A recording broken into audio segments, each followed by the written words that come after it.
Samantala, pagkaraan ng 3 araw na pag-usad ng impeachment trial sa Bise, umani ito ng positibong reaksyon mula sa Malacanang. Iginit din ng palasyo na sa oras na maidawit ang Pangulo sa paglilitis ay handaan nilang sumagot ang Malacanang. Ang buong detalye ay hahatid sa atin ni Harley Valbuena via phone patch. Yes, Harley? Harley?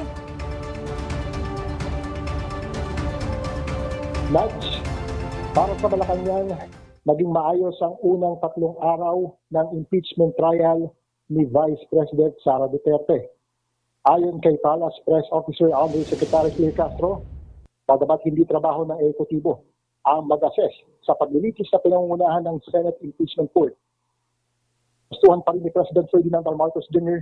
na masunod ang batas, ang konstitusyon at ang proseso. Samantala, nanindigan ng palasyo na mandato ng National Bureau of Investigation na investigahan ang death threat ni Vice President Sara Duterte sa Pangulo kahit pa kanilang iginigit na ito ay conditional. Ito ay sa alegasyon ng defense team ni VP Sara na kinokontrolo umano ng palasyo ang NBI. Hindi po ito hypothetical. Nakita po ito. Hindi po ito gawa-gawang isip, hindi po ito pantasya. Sinabi po ito at mismong si Vice Presidente ay hindi pinapasinungalingan ang kanyang mga sinabi. Ito ay ang pinakamababa sigurong klase ng argumento.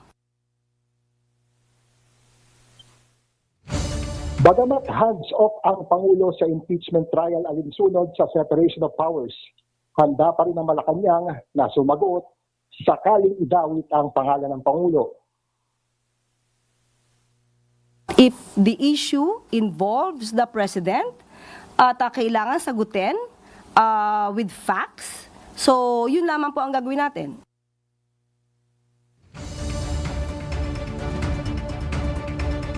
Nudge, umaasa rin ang palasyo na masusunod ang batas at ang rules of procedure tungo sa pagkakaroon ng isang desisyon sa impeachment trial nang naaayon sa ebidensya para ikabubuti ng taong bayan. Nudge?